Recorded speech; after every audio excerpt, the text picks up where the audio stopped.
Welcome to episode 15 of the MoonTalk streamcast. We don't have Matt today, but we do have a special guest in the building, my man Christian. What's going on, man? What's going on? How you doing? I know, long time no see, right? I know, right? You know what? I can't hang out with you on the weekends, I don't think anymore. Well, first off, disclaimer, whatever he tells you is a lie. No, this is factual. So we got together, you know, it's been a couple weeks. He's been busy, I've been busy, kind of doing our own thing, so we'll get into that too. But after our little brunch session there, I proposed going to the mall. We ended up in Saks, and then I ended up with a $2,500 coat because Christian made me do it. So that is a lie. Let the record show. Let the lie detector test show. This is recorded, and this is going out immediately it's after. Slander. It's what it is. No, but seriously, thank you for coming today, man. I thought it was very important and critical to have you on the show because here we talk specifically mainly about crypto and NFTs and everything like that, but under the underlying guise of financial freedom. And so I think you're a main point of that, and you're somebody I look up to as well because of your entrepreneurial mindset and your grind and your hustle. But what I think is like super unique about you is that you're an entrepreneur, but you're an advocate for the 9-to-5. So if you could tell everybody what CJ Consulting is, what you do, and how you got to this point, man. Yeah, so I I started CJW Consulting in October 2018, and to be honest, it was just a side hustle for me. I was employed at a major automotive OEM, and what I did is, I was helping people with their resumes, their interviews, and LinkedIn cover letters, things like that. And it was just something I liked to do for free. And one day, I always say this, her name is Tifa O, and I used to work with her at Toyota. And she said, man, you need to pay people. I mean, you need to charge people to do this. And I said, nobody's going to pay me to do this shit. And so, and I realized how very wrong I was. And so I started it October 2018 with the recommendations of a few other friends. And I said, okay, sure. And it just immediately took off. So I was doing that about 6 months and decided that I could no longer work at my 9-to-5, just wasn't where I saw my career going. Yeah. Was very unhappy. Was there a specific turning point? You were like, nah. Actually, there was. I didn't used to really tell people about it at first, but I was depressed at work, honestly. And I, learned a little bit, learned to be transparent about it because I know so many people, especially through my work, I learned that so many people are in this situation. But I was actually very depressed. And so my doctors asked me some questions. I was just doing my routine physical because I had said, you know what, I'm going to prepare to quit. Let me make sure I'm good. And so he was asking me, the kind of mental health questions. And he basically is like, you're depressed. And in my head, and I'm basically like, no shit. I knew that. So it added up to that for real. Yeah, like it did. Clinically depressed. He said, he was going to prescribe me like an antidepressant. And that was when I said, you know what, this is it. And I said, you know what, I'm quitting. And he's like, no, that's not what I wanted you to do. No, your parents are going to kill me. And I was like, no, but the fact is, I said, I don't have to work this job. I have something else that I can generate revenue with. I don't have to be here. I was being strategic. I paid off my credit cards. I saved up more money. And I was like, I don't have to be here. And I'm not taking medicine when I know the cause. I'm not a depressed person in general. It was being triggered by work. So that was the straw that broke the camel's back. And I said, you know what? I'm done. And so I said, you let me know this physical comes back good, and I'm quitting. And that's what I did. So April 2019 was my last day. So. Man, let's stay on that for a second because a lot of people, like I've started a couple businesses and things like that, and it does come out of your own pocket. There is a certain point of faith that you have to have. Yeah. What? I get, and you just explained that you were depressed, but was there like that was the I'm done situation no matter what, this is gonna work out no matter what, or was it just like fuck it, you know what I mean? It was a mix of the two. Was it like that determination, or was it just like, all right, like we'll see if this works kind of thing? You know what I'm getting at? Yeah, it was kind of a combination of the two because basically to be clear, I was never the biggest proponent of being an entrepreneur. I said, hey, my bills aren't variable, so I don't have time for variable income. Sometimes entrepreneurs talk about good months, bad months, versus when you're at a 9-to-5, you kind of get your stable paycheck. And so, but at that point, I just made my mind. I said, you know what, this is going to work. I paid up my credit card, paid that off. I've saved money. And I said, I'm going to have to make this work. I'm going to have more time to dedicate toward this because I was already getting a lot of business. And I told my parents, I said, hey, Of course, our parents are from a different generation. They're not typically the biggest proponents of us Yeah. just quitting our jobs. And I told them, I said, listen, I'm going to quit my job. I want you guys to know this. I've made up my mind, and you cannot talk me out of it. And so they said, okay. They said, well. And so funny thing is, my dad said, Margaret, Christian's going to end up moving back home. Let the record show I have not moved back home. Hey. So, but, and I know he didn't mean any malice behind that. Yeah. But it was just like, okay, he's quit his job. He's probably going to try to cut his expenses and figure it out. But nope, I was determined. Like, I'm going to do me. I'm going to be successful. I'm going to do whatever I can to make this work. If I have to shovel shit, I'm going to be good. That's what's going to be. Yep. So there's that. So even in that, like, parents having that, like, old school mindset, like, what were they expecting? Were they like, okay, Christian, you're going to do this? Do you have a business plan? Do you have a bank account already for this? Like, how are you getting your clientele? Like, what were those the triggering conversations for them? I don't know. You know what I'm saying? Like, I don't know if they really asked me that level of detail. Okay. It's been a while too, so I can, but that's kind of how my dad is. Yeah. If I wanted him to invest for whatever reason or something like that, he would be like, well, do you have blah, blah, blah, blah, yeah, blah? I think if I wanted something from them, but I wasn't asking them for anything. Yeah. And, and to be honest with you, one benefit that I have that, for instance, a lot of people don't have is I have a service.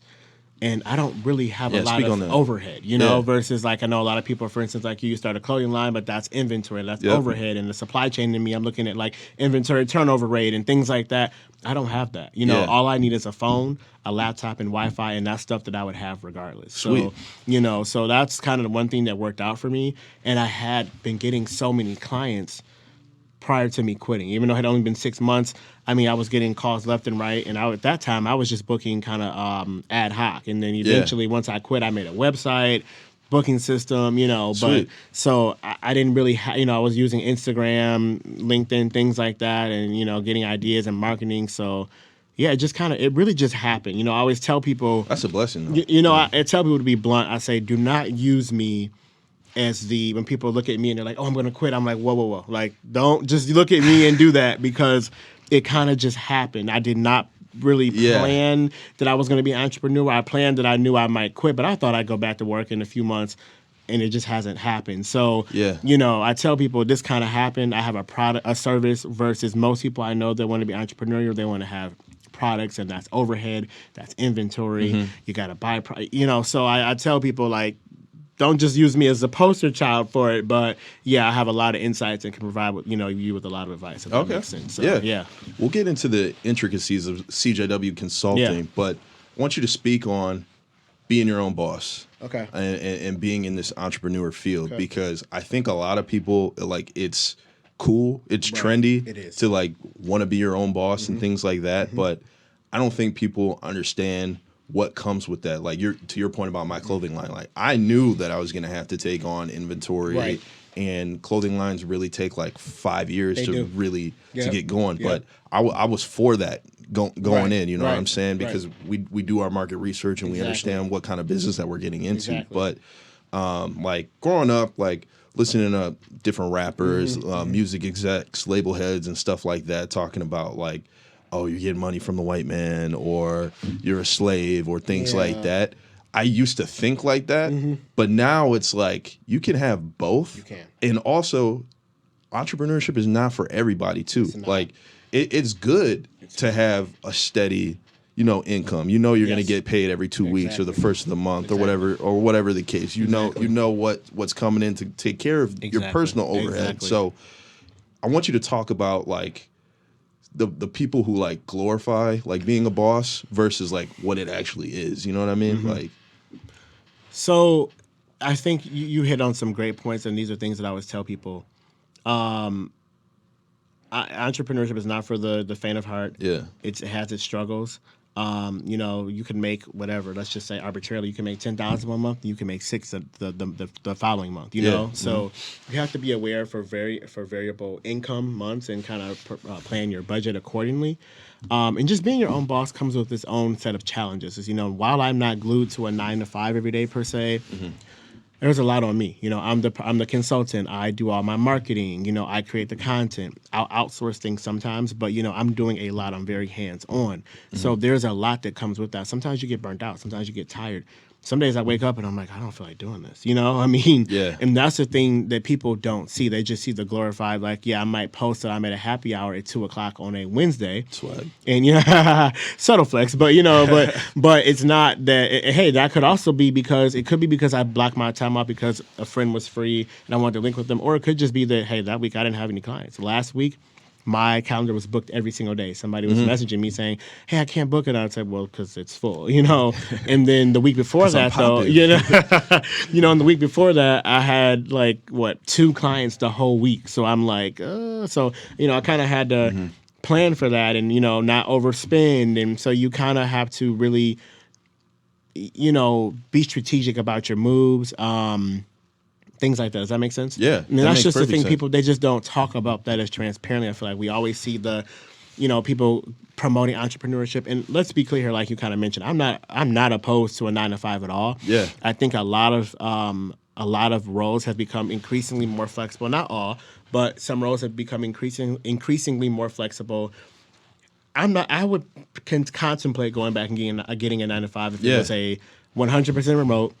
I was not just, you know, had to be glued somewhere. I could have flexibility. Don't have to necessarily be in the office, or I could come in as I want and I could do travel or, you know, block off an hour and kind of fit something like this in. Or, you know, I wouldn't be opposed to it if it were flexible. And I think that's a big thing that I'm hearing is that most people in this market want. I hear so many people tell me, I want flexibility. I don't want to have to be glued to a desk all day or glued, you know. I feel like there's certain roles where, like for instance, if you're a registered nurse in a hospital, clearly you're going to have to be there. If you're a physician assistant, nurse practitioner, respiratory therapist, you're going to have to be in that office, in that hospital, right? Yeah, it's no way to avoid that unless, you know, you get a role in telehealth or some consulting capacity or something where you're not doing the traditional bedside clinical work, then maybe, you know, so. But so, you know, I've never been an opponent of working 9-to-5. I think there's great things in there. I think it's also good to work a 9-to-5 before you start your own because you see how businesses are run. Yeah. You learn a lot from working for someone else. And then you ultimately also may learn the type of leader that you do or don't want to become. If you're looking at,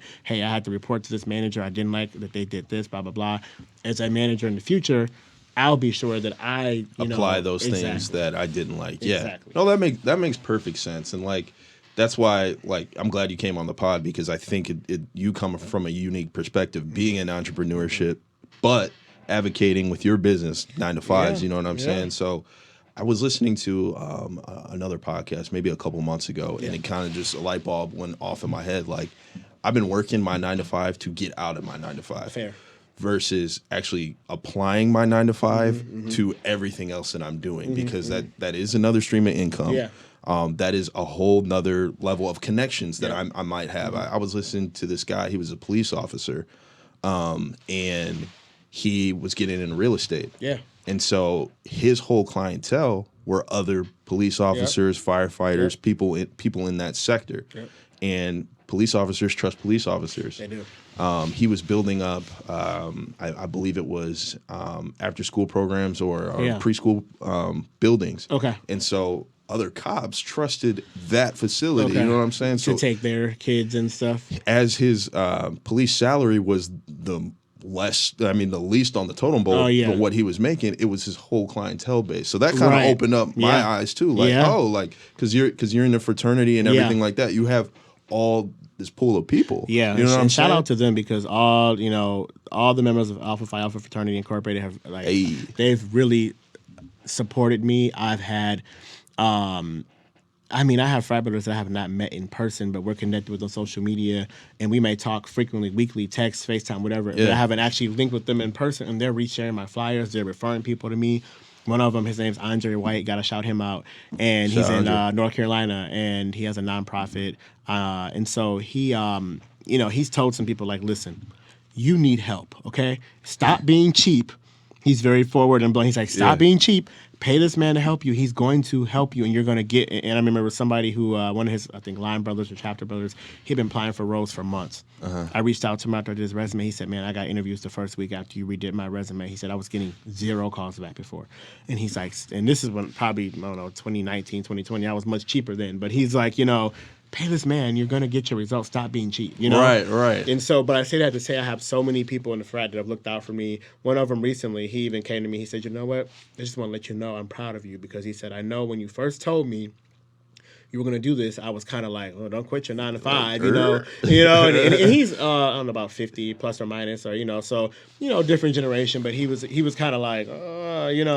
And he's like, you've really done the damn thing. I'm like, I'm not mad at it. And hey, good job, So it's just been kind of good to have their support, and even financially. I mean, they've supported me so much that they're coming to me. I've done so many of my chapter brothers, my line brothers have sent me people. So yeah, it's a great network. You know, when you're in a sorority fraternity, that when you're doing a good thing and they actually stand behind you. So yeah. No, that's super dope, man. That's super dope. Like, I want to talk about the intricacies of the resume business and the LinkedIn business now, because coming out of school, we were taught, like, I mean, first of all, we didn't have any experience. No, we did not. So they were like, fill this one pager up. And I'm like, how the hell am I going to fill up this one pager? Yeah. And so then you fast forward, now we're 30, you know what I'm saying? Like, there was no, there was no update on that. Like, that's all we know. So like, now you got guys our age, girls our age,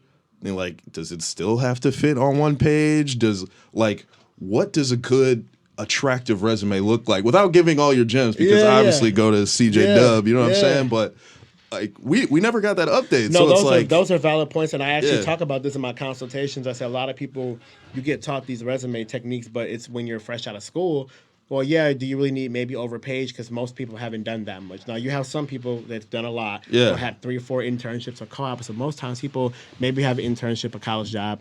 You probably don't need to be having 2-3 pages, because that's fluff. Now, as you continue, it does not have to be one page. Probably 95%, and probably more like 99%, but probably 95 to 98% of the resumes are not on one page. Okay. And people do not have trouble getting jobs. I've even read some things that say some recruiters would prefer you to have more resume, because one thing I noticed is so many people, they'll condense 6 or 7 jobs on one page, and I'm like, bro, I have no idea what you do, because you've taken out so much value. Yeah, you take like one little blurb. You got one blurb or 2 blurbs for a whole job you were in for 2 years, and you did impact, and you did these projects, and you work with these teams, but I can't see that. And it's important that you hit the verbiage so that you can get picked up on by these applicant tracking systems, which are screening, kind of a form of artificial intelligence that are going to screen your resume and look for verbiage and industry keywords. So, no, it does not have to be one page, but I tell people also, don't be excessive and long-winded for no reason. If it's not a value-added position, if you're account manager, before that you're a recruiter, worked in sales, blah, blah, blah, and you're highlighting your college job for McDonald's, well, probably that can go now, because you've gotten 3 professional roles. Nobody cares about you working in the library and in McDonald's for your college jobs. Like, cut that off. Maybe you can condense to one page. But if it's value added, you need to, use it to sell your case, then absolutely 1.5 pages, 2 pages is fine. So yeah. Okay, cool. Yeah. Because like, if I didn't have you, I don't know what the hell I would be doing. Honestly, because like you've done my resume, you've done my LinkedIn. I probably need to come back to you for an update. Got your brothers, But like, I wouldn't know what I was doing. You know what I'm saying? Yeah. Like even before we were cool, like I don't know how I got the jobs that I got. Yeah, I don't. I had a guy I used to be friends with. He's a cop, and he needed a resume for something. I think a promotional opportunity, and he called me like, I have no idea where to even start. He's like, I was about to go to the library and sit there for hours and try to find a template that was good. Yeah, do your Googles. And think of what to write. He called me. I think I had some free time that day. I ended up fitting him in, and he got that done. I got that done in like an hour and a half or so. He's like, bro, I have my whole day left. He's like, I was going to be at the library for hours. I didn't know what I was going to do. So, yeah, a lot of people, they're just like, Christian, I don't even know how to start, where to start, how to sell myself. And that's the biggest thing I tell people. Yeah. It's not, what I notice is so many people are qualified, but they can't show that they're qualified. Yeah. And so until they talk to me and I'm like, wait a minute, but you told me you did this. Well, this is actually change management, or that's project management, or this is blah, blah, blah. Yeah. Then they get this resume back and they're like, you didn't tell one lie on here. I'm like, I don't lie. I don't make up anything. You told like, me this. You know, like Yeah, I do yeah. not. This is what you're telling me, but you're not selling it in professional jargon or in a way that's going to entice me to call you back. Mm-hmm. And so you asked earlier, kind of like, what does a good resume look like? The biggest things I tell people are, one, you should be specific and detailed. Yeah. Without being too long-winded, but specific and detailed. You know, or two, you should be quantifiable. People's eyes resonate and jump to numbers. If I gave you a book right now or a long essay paper filled with words, what are your eyes going to look at? 95%, 2.5 million, 30%, Yeah. 15,000. Numbers That's where your jump out. eyes are going to zone in at and show your impact. So that's second. And then I tell people, you know, you want to be really action oriented in your verbiage. You know, don't be passive with, you know, responsible for, assisted with. And the biggest thing I tell people, we have to be results oriented. And people really don't highlight the impact of what they've done. They highlight tasks, but they don't qualify or quantify their impact. So those are kind of some of the big things I tell people that you need to, you know, do when you're doing your resume. So Sweet. Okay. You mentioned, and this is probably going to be my favorite part of the interview, don't be cheap. yeah, Don't be cheap. Yeah. So give me a breakdown, like the full hands-on experience of coming to CJW Yeah. Consulting versus like, all right, that's all you want to do, but you really need X, Y, and Z. Yeah. Like how, like what do people gravitate to most, and what should we be doing? So I think, you know, one thing I tell people when they look at my service is it's an investment. You know, I always say I cannot promise the outcome because I do this. Now, statistically, there's hundreds of people on my website and everywhere else that'll tell you the outcome. But I tell people there's still external factors. But basically, you know, I have a booking system. You book online. And what kind of separates me is I really do a very in-depth one-on-one consultation. Okay. And so this is what a lot of people don't do. I've Facts. had, you know, it's like you can speak to it. Yeah, and yeah. so in depth, I'm asking all types of questions. So many people have been like, Jesus, I feel like this is an interview. I didn't know you were going to ask me this level of detail. Yeah. And what I tell people is that, you know, a lot of people I know who do this or know of, they're not on the phone with you for 2 hours. Okay, I'm on the phone with you for an hour and a half to 2 hours. Sometimes I run over 2 hours 15, 2 hours 30. Most people, they're going to send you your resume. You might answer a screening questionnaire. They ask you some questions. They may call you for 15, 20 minutes, run through some things, and then they're going to turn around in a document for you.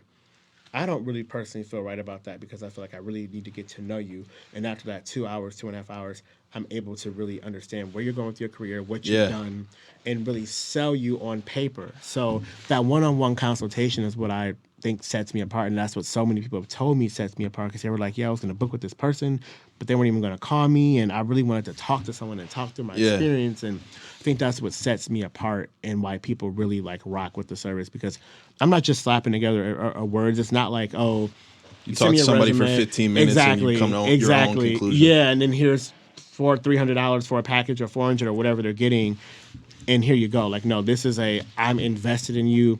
You're paying me. I want to use my expertise to help you. You know, so I'm doing everything in my power to help you.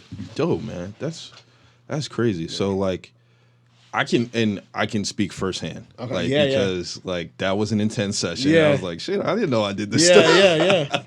Yeah. So you spoke think outside the box sometimes. Yeah. So you spoke on the competition a little bit, and I don't know, like, you shopping at Saks all the time. You must be, doing a good job. Who am I with when I'm in Saks? You know, who am I with? Balenciaga.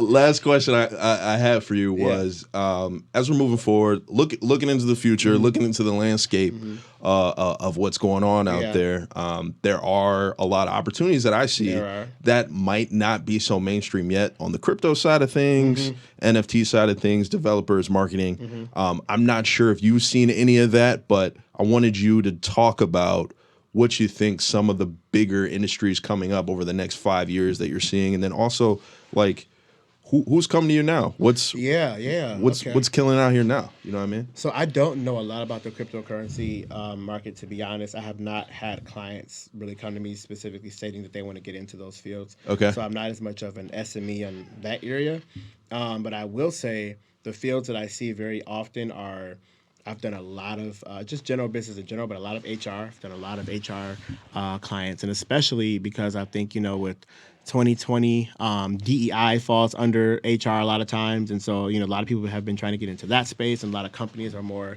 allegedly, at least, dedicated toward advancing and hiring minorities and Black people and women and things like that. So I've done a lot of HR. That's dope. Definitely healthcare, which is always, as we know, it's really not, it's never going anywhere. I've had a lot of clients who are physicians, physician assistants, nurse practitioners, registered nurses, things like that.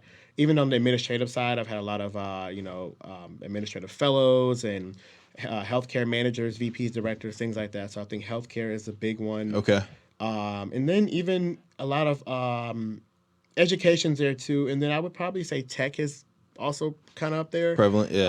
Although, granted, today I just saw Facebook announce I think they're reducing their workforce by 13%. Don't quote me. I believe it was 13%. Ouch. Might be about, I want to say 11,000 employees. So, okay. I mean, that's, but, scary. a little scary. And I've seen a lot of tech companies are cutting workforce. So I'm going to actually do some more research and kind of pinpoint some reasons why that is. But those are kind of some of the big industries. And then even, of course, with us being in Detroit, automotive, obviously. A lot of people in automotive, supply chain, project managers, engineers. And with me working at Toyota and having that background, I know exactly what to ask people and how to sell them. Even though I didn't like my job, I learned a lot there, and I know exactly what to ask people. So, yeah, man. Yeah. No, overall, man, super proud of you. Appreciate you, bro. I know you're only going to go up. I know we talk a lot. I'm trying to get you to expand. I know, yeah, it's in the works. I got to figure out how I want that to look, But you got your special touch. So, like, don't let anyone tell you otherwise. Thank don't you. get out the secret sauce, but figure out how to monetize that, man. Thank Because you. you work hard, man. I want to see try, my guy, get a little bit more flexible with the schedule. But appreciate you coming on, man. We'll have you on again. Yeah. This was super dope, man. Yeah, appreciate you for having me, and I had a great time. Thanks a lot, man. Cool. Till we meet again. Thank you. Anytime.